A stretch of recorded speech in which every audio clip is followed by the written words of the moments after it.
أهلا بيك في الحلقة الثالثة من بيزنس بايت. في أول أسبوع معانا بنتكلم عن ليد ويز إليجنس، القيادة برقي. عاوز أسألك سؤال، لو أنت بتتأثر بكل تصرفات اللي حواليك يبقى مين اللي بيسوق المركب؟ أنت ولا هما؟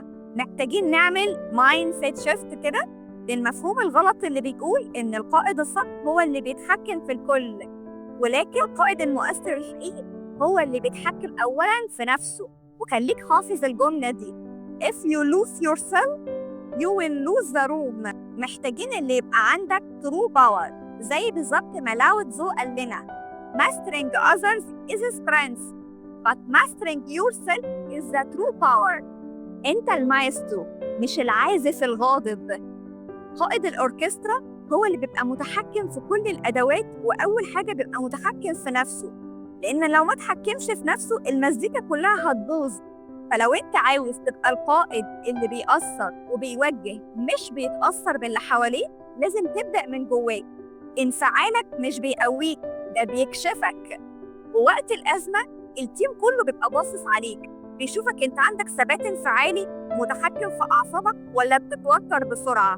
لو لقوك اللي أنت عندك ثبات انفعالي وعارف تسيطر على غضبك بيحسوا بالأمان وإن أنت ماسك زمام الأمور، لكن لو لقوك اتوترت وانفعلت بيفقدوا الثقة فيك، بيحسوا إن الأمور خارجة عن السيطرة. خطوة عملية سحرية تقدر تعملها من النهاردة لما تلاقي نفسك هتبدأ تتوتر وتنفعل، خد نفس كده واسأل نفسك سؤال: هو أنا عاوز أرد وانفعل علشان أثبت نفسي، كرامتي، الإيجو، ولا أنا فعلا هقدم حل؟